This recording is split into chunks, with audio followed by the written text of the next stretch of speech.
Nos tempos bíblicos, a Pérsia estava localizada na região do atual Irã, abrangendo o Planalto iraniano e áreas próximas ao Golfo Pérsico e ao Mar Cáspio.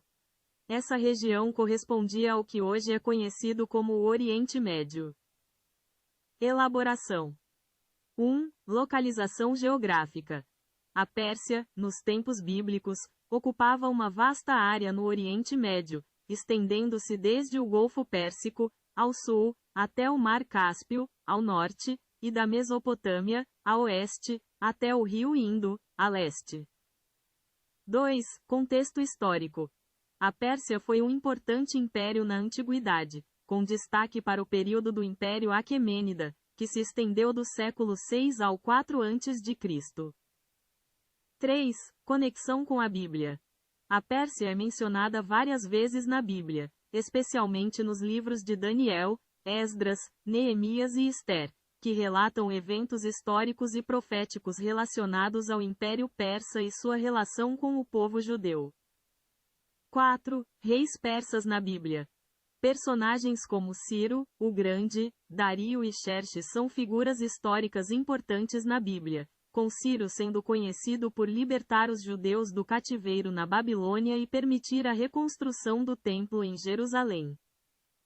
E 5. Influência cultural e religiosa. O Império Persa teve grande influência na região, e sua cultura, sistemas administrativos e até mesmo elementos religiosos são mencionados e estudados na Bíblia.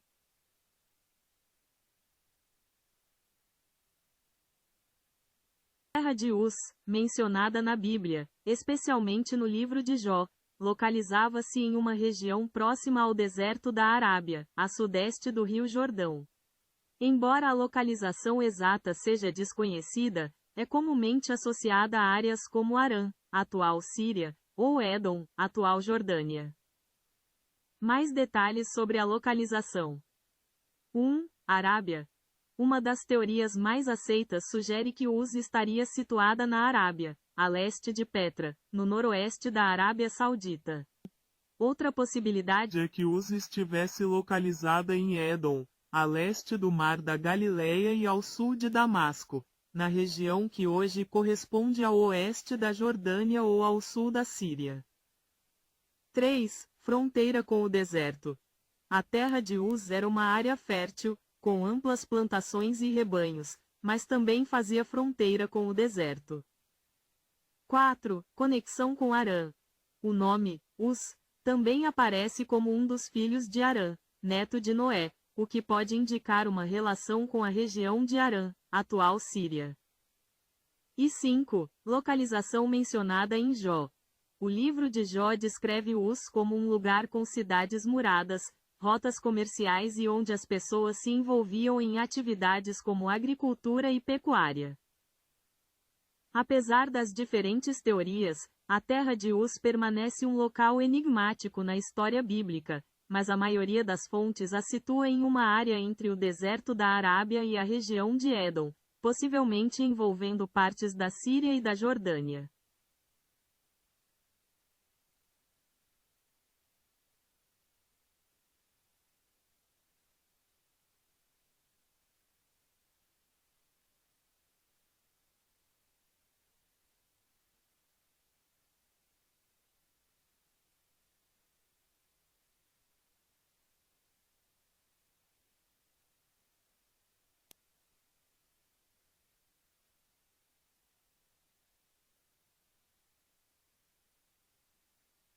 O orgasmo masculino é o ponto culminante de um processo fisiológico complexo, marcado por sensações intensas de prazer e culminando na ejaculação.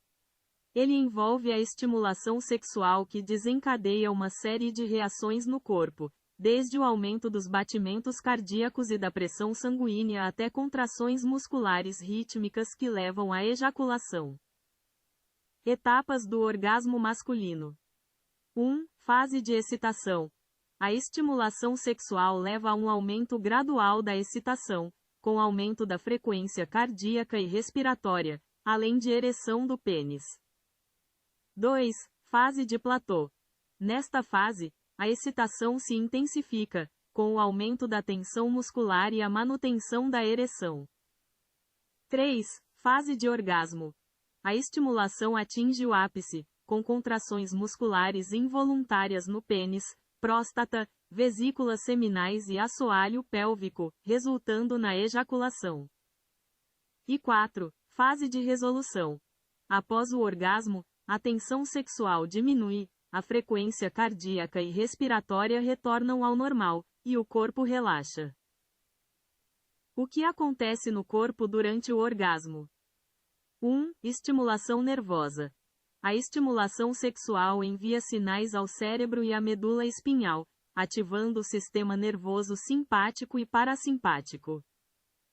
2. Liberação de hormônios. Hormônios como a ocitocina e a prolactina são liberados, contribuindo para a sensação de prazer e relaxamento. 3. Contração muscular.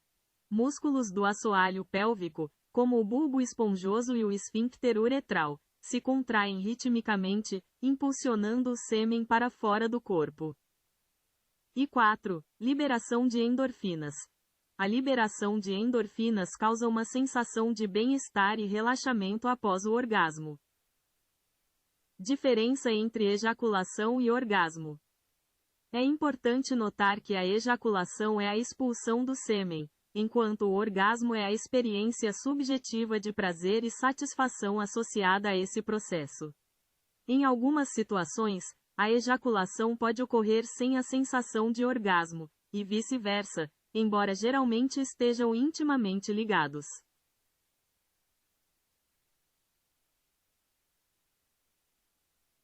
A crença popular de que os homens têm mais libido do que as mulheres é um mito.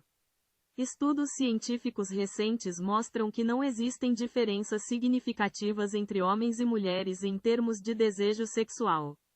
O desejo sexual é influenciado por diversos fatores, incluindo hormônios, estado emocional, experiências pessoais e fatores sociais e culturais, tanto para homens quanto para mulheres. Mitos sobre o desejo sexual. 1. Homens pensam em sexo o tempo todo.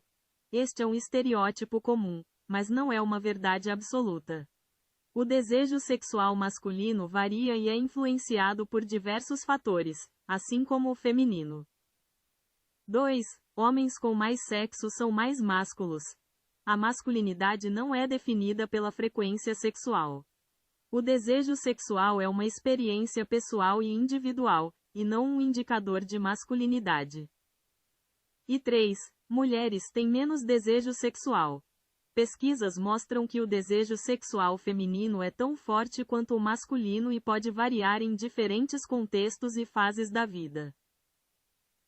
Fatores que influenciam o desejo sexual. 1. Hormônios. A testosterona desempenha um papel importante no desejo sexual masculino, mas também é importante em mulheres. Outros hormônios, como o estrogênio e a progesterona, também influenciam o desejo sexual feminino.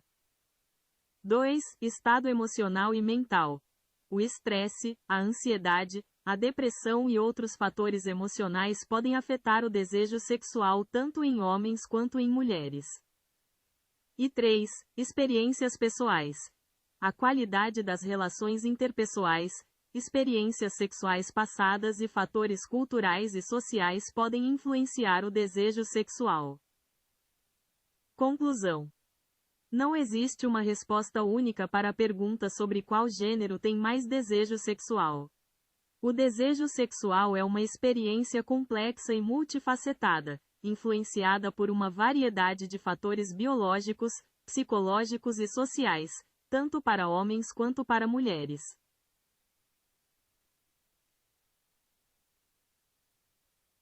O principal hormônio masculino é a testosterona.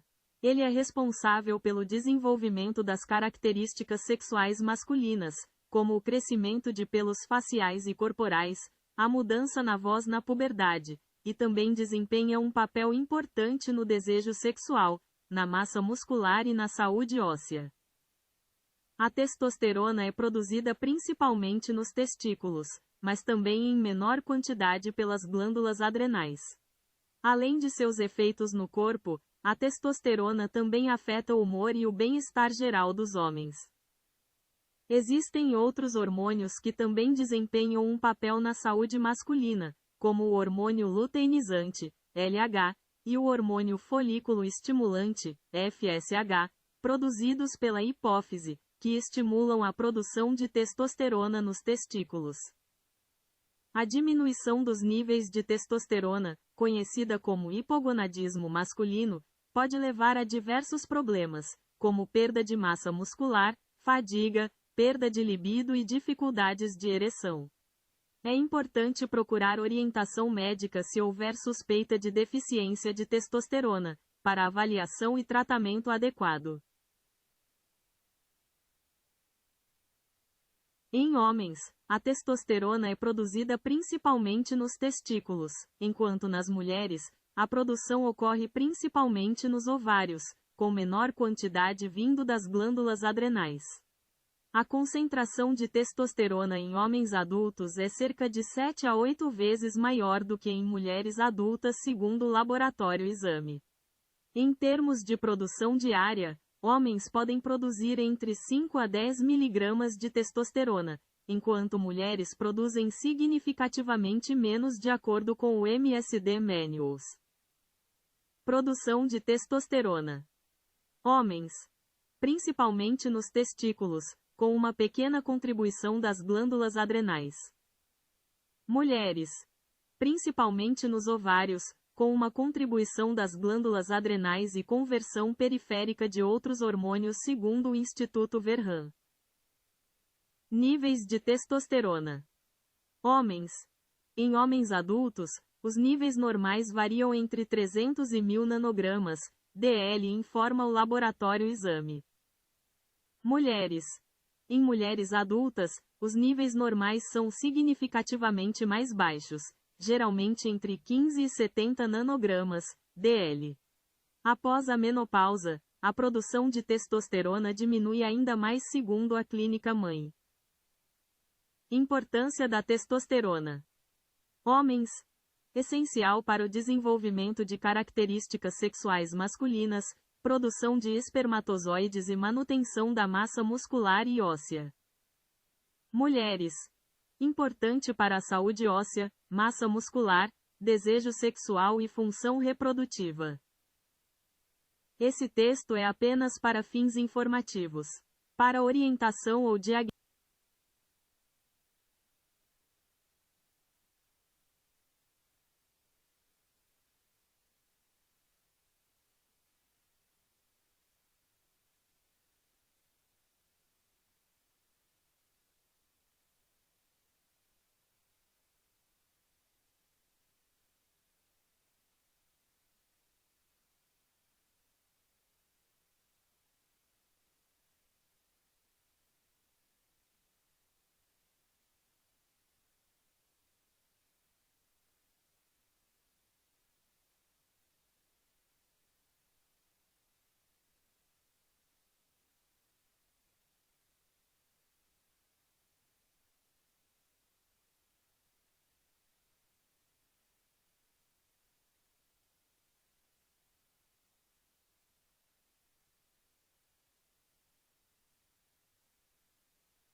Os caldeus, também conhecida como Ur, localizava-se na antiga Mesopotâmia, no sul do atual Iraque, às margens do rio Eufrates.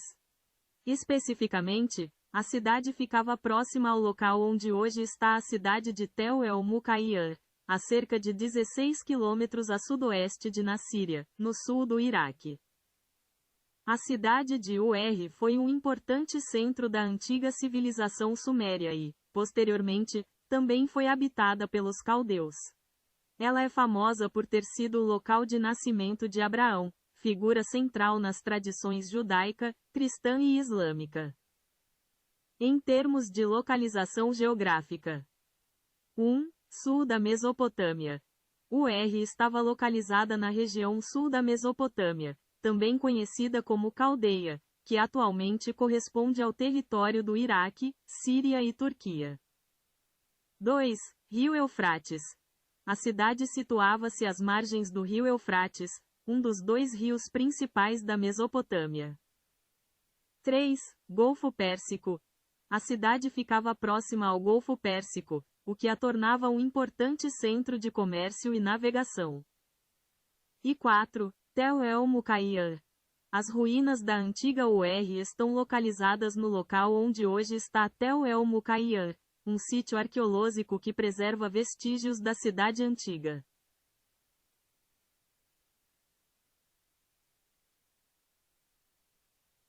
O século XX foi marcado por inúmeros conflitos, mas dois se destacam.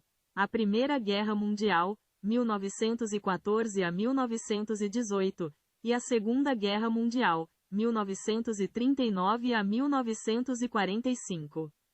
Além dessas, houve diversas outras guerras e conflitos, incluindo guerras civis, guerras coloniais e conflitos regionais. Alguns dos conflitos notáveis do século XX incluem: 1. Primeira Guerra Mundial. Envolveu as principais potências europeias e resultou em milhões de mortos. 2. Segunda Guerra Mundial. Um conflito global ainda mais devastador, com consequências para o mundo todo. 3. Guerra Fria. Um longo período de tensão entre os Estados Unidos e a União Soviética, com conflitos indiretos e corrida armamentista, mas sem confronto direto entre as superpotências. 4. Guerras civis. Como a Guerra Civil Russa, Guerra Civil Espanhola e muitas outras em diferentes países. 5. Guerras coloniais. Conflitos entre potências coloniais e movimentos de independência em suas colônias. E 6. Conflitos regionais. Diversos conflitos em diferentes regiões do mundo, como o conflito árabe-israelense, a Guerra do Vietnã e a Guerra da Coreia. É importante notar que o século XX foi um período marcado por violência e instabilidade, com conflitos em quase todas as décadas e regiões do planeta.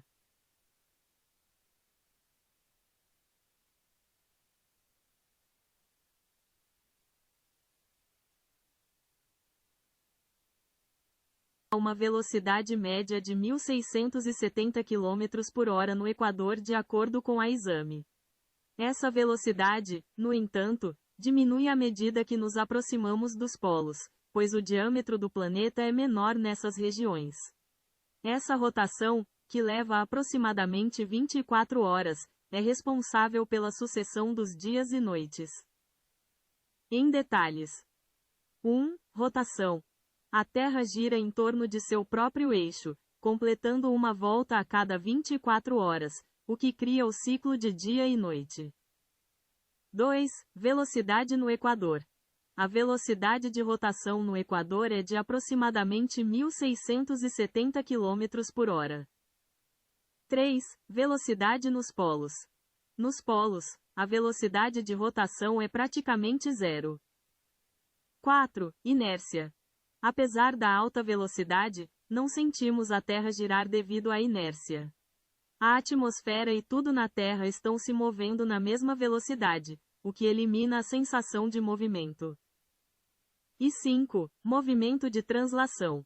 Além da rotação, a Terra também realiza o movimento de translação, girando em torno do Sol, a uma velocidade média de 107.218 km por hora.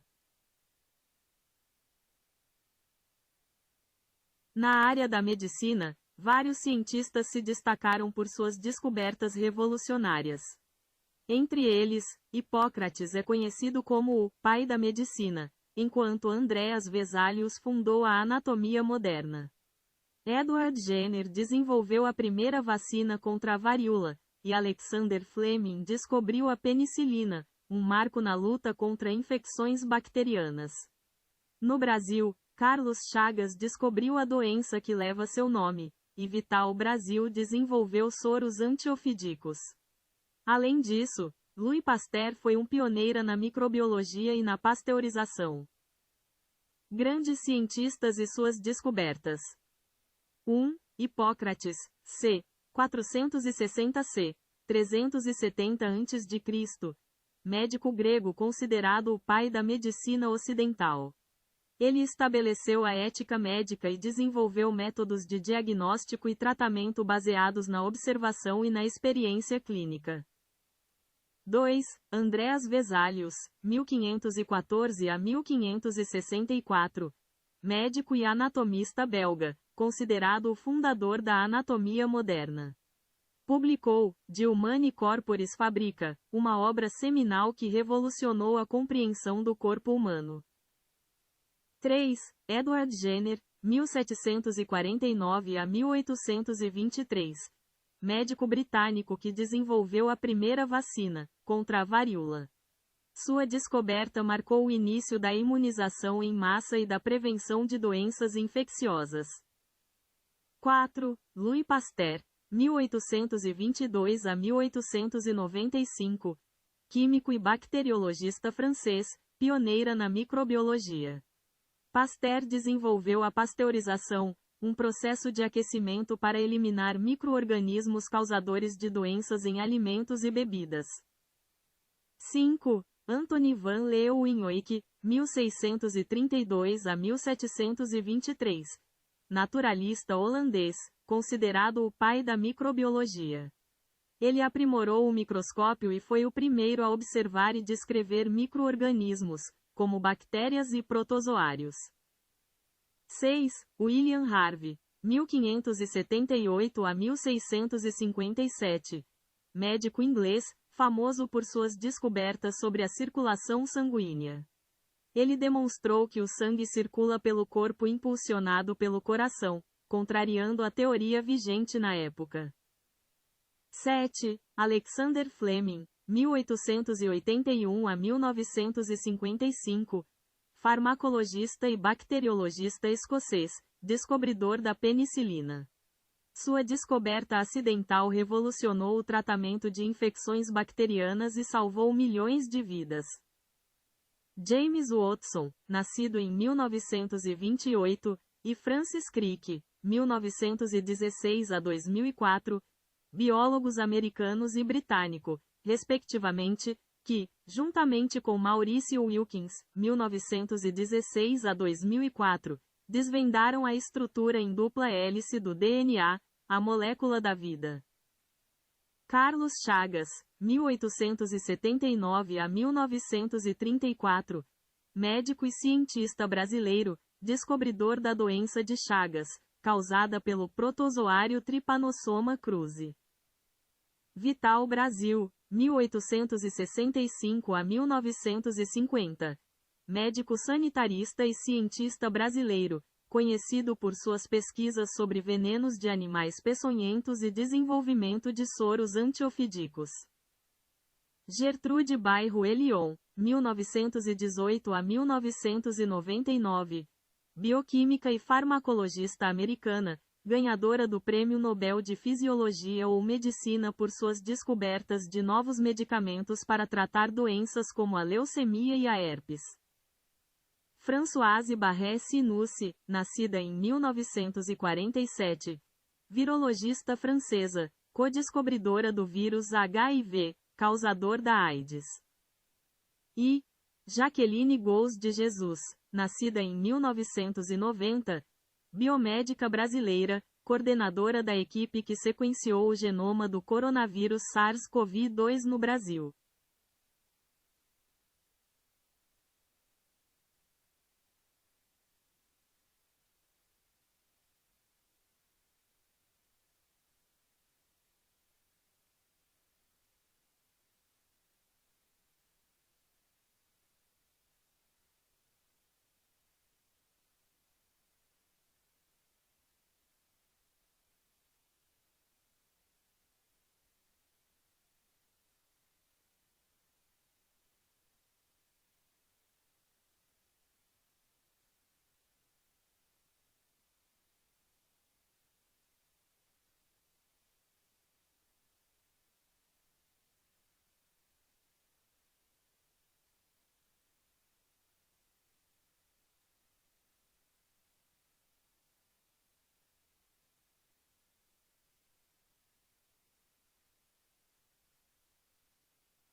O Brasil é composto por 26 estados e um Distrito Federal, totalizando 27 unidades federativas.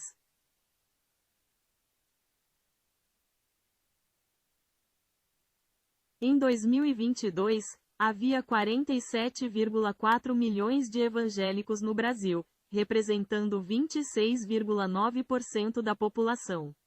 Este número representa um aumento significativo em relação a 2010, quando 21,6% da população se declarava evangélica. O censo demográfico de 2022 revelou que o número de católicos no Brasil diminuiu, enquanto o número de evangélicos e pessoas sem religião aumentou. Os evangélicos são agora o grupo religioso que mais cresceu entre 2010 e 2022. O crescimento do número de evangélicos no Brasil tem sido impulsionado, em parte, pelo aumento do número de jovens e mulheres que se declaram evangélicos. Em termos de distribuição geográfica, o censo de 2022 mostrou que o norte do Brasil é a região com maior proporção de evangélicos, enquanto o Piauí tem a menor proporção.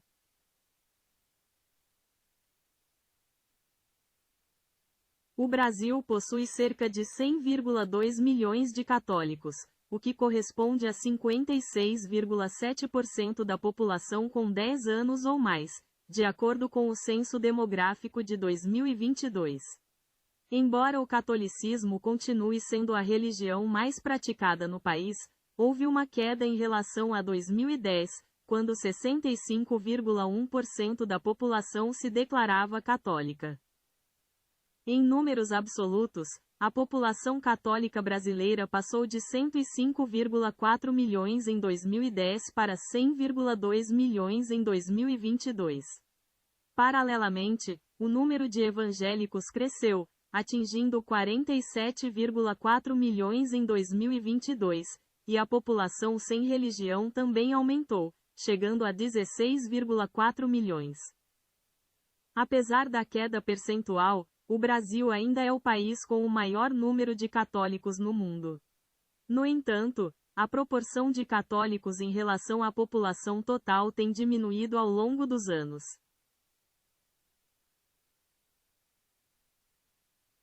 Em Brasília, a Câmara dos Deputados tem 513 deputados, enquanto o Senado Federal é composto por 81 senadores. Cada estado e o Distrito Federal elegem 3 senadores, totalizando 81 no Senado. A quantidade de deputados federais por estado varia de acordo com a população, com o mínimo de 8 e o máximo de 70 representantes. Resumo: 1. Câmara dos Deputados. 513 deputados. 2. Senado Federal. 81 senadores. 3 por Estado e Distrito Federal. E 3. A quantidade de deputados federais por Estado é proporcional à população, com um mínimo de 8 e um máximo de 70. A população mundial atingiu 8 bilhões de habitantes em 15 de novembro de 2022, de acordo com a ONU. Estima-se que a população global continuará crescendo, podendo chegar a 9,7 bilhões em 2050 e 10,4 bilhões no final do século, segundo as projeções das Nações Unidas. No entanto, o crescimento populacional está desacelerando em comparação com o passado. A população mundial tem crescido de forma constante, mas a taxa de crescimento tem diminuído. A ONU prevê que a população mundial continuará a crescer nas próximas décadas, mas o ritmo de crescimento será mais lento do que o observado nas décadas anteriores. Alguns dos principais fatores que influenciam o crescimento populacional incluem: 1. Fertilidade. A taxa de fertilidade, ou seja, o número médio de filhos por mulher, é um fator importante no crescimento populacional. Países com altas taxas de fertilidade tendem a ter um crescimento populacional mais rápido. 2. Mortalidade. A taxa de mortalidade, ou seja, o número de óbitos por 1.000 habitantes, também influencia o crescimento populacional. Avanços na saúde e medicina levaram a uma redução da taxa de mortalidade em muitos países, contribuindo para o crescimento populacional.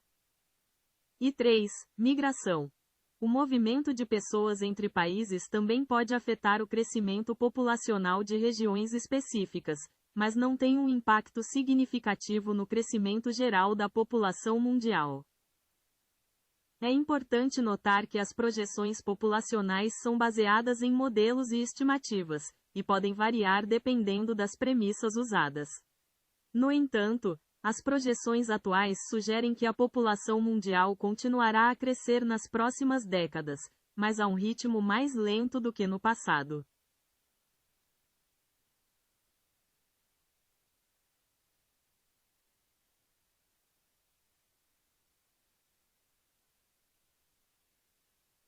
A população cristã mundial é de aproximadamente 2,4 bilhões de pessoas, o que representa cerca de 1/3 da população global. O cristianismo continua sendo a maior religião do mundo. Mais detalhes. 1. O cristianismo abrange várias denominações, incluindo a Igreja Católica Romana, a maior delas, com cerca de 1,3 bilhão de fiéis. 2. Outras denominações importantes incluem as igrejas ortodoxas, protestantes, incluindo evangélicos e pentecostais, e anglicanos. 3. Embora o cristianismo seja a religião predominante em muitos países ocidentais, ele também está crescendo em outras regiões do mundo, como na África e na Ásia. 4. Apesar do crescimento da população cristã, sua participação na população mundial diminuiu ligeiramente devido ao crescimento mais rápido de outras religiões e de pessoas sem religião. E 5. Em termos de distribuição geográfica, o cristianismo está presente em todo o mundo, com concentrações significativas na Europa, América Latina, África Subsaariana e América do Norte.